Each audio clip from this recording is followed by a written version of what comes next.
یہ نکاح کے متعلق نہیں ہے، یہ کہتے ہیں کہ سیکنڈ سے ہمارا کہنا یہی کہ یہ ایک ہی نکاح ہوا ہے، نکاح دو نہیں ہوئے، ایک ہی نکاح ہوا ہے۔ دوسری تو سیریمنی تھی، ایک فنکشن تھا بچوں کو بتانے کے لیے، اس کے ساتھ تھا، تو اس لیے اس پہ کوئی اثر نہیں پڑتا۔ جی ہاں۔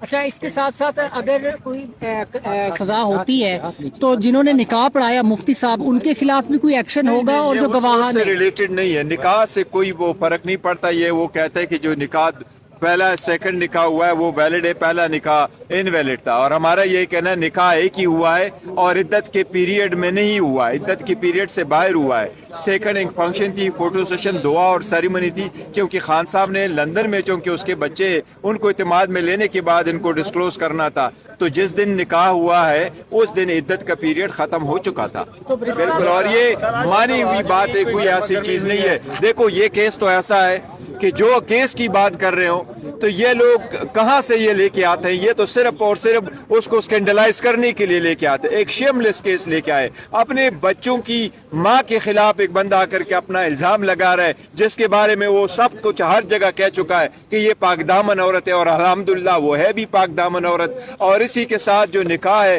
نکاح ایک سنت طریقہ اور نکاح عدت کے بعد پیریڈ کا ہوا ہے، اور پہلے سے ان کی طلاق ہو چکی تھی۔ اب یہ 6 سال بعد آ کر کے کہے، آج مولوی صاحب نے یہ بات مانی ہے عدالت میں کہ مجھے تو اون چودھری اٹھا کے لے کے آیا۔ آج مولوی صاحب نے یہ بات مانی ہے کہ مجھے اون چودھری لے کر کے ادھر لے کے آیا ہے، اور تب تک تو کچھ بھی نہیں تھا۔ اون چودھری اپنے سکور سیٹل کرنے کے لیے سیاسی یہ سب بیہودہ قسم کا کیس لے کے آیا۔ مولوی صاحب یہ بھی مان چکا ہے کہ اسلامی اور آئینی اور قانونی طریقے سے اس نے اپنے ویڈیو کو ایڈمٹ کر لیا کہ یہ عورت اگر کہے کہ عدت کی پیریڈ ختم ہو چکی ہے تو وہ بات جو ہے نا وہ فائنل ہے۔ قانون کے مطابق بھی یہی ہے، ایک ججمنٹ بھی سپریم کورٹ کی بھی یہی ہے، اس لیے ان کے پاس تو کوئی اور چیز ہے نہیں سوائے اس کے اون چودھری کے، اور اون چودھری اس مولوی کو اٹھا کر کے لے کے آیا۔ اور پھر اس کا حصہ دار کون بن جاتا ہے؟ وہ آدمی جس کو پہلے اٹھایا جاتا ہے وہ ایڈمٹ کرتا ہے، ایک کرمنل کیس میں اٹھایا جاتا ہے، 2 مہینے اس کو جیل میں رکھا جاتا ہے، پھر اس کو باہر لایا جاتا ہے اور اس کو سیدھا اسلام آباد لے کے آیا جاتا ہے، اور ود ان اے ویک وہ کیس کر جاتا ہے اس کے خلاف۔ تو یہ خود شو کرتا ہے پولیٹیکل وکٹمائزیشن۔ آج بھی گرما گرمی ہوئی ہے اور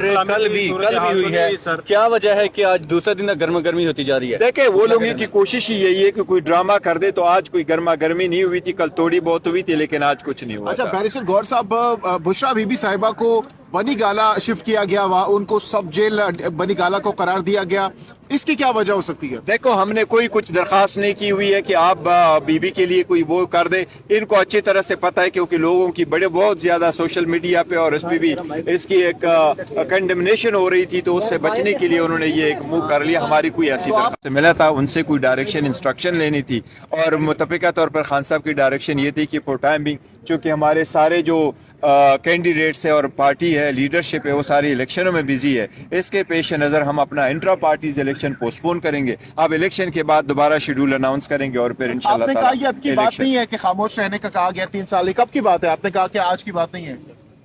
یہ بات ہوئی تھی جب خان صاحب اٹک جیل میں تھے، اور کل کے ہیئرنگ کے بعد 2 دن کے اندر اندر ایک بیس لیس قسم کا سکینڈلس کیس اختتام پذیر ہوا۔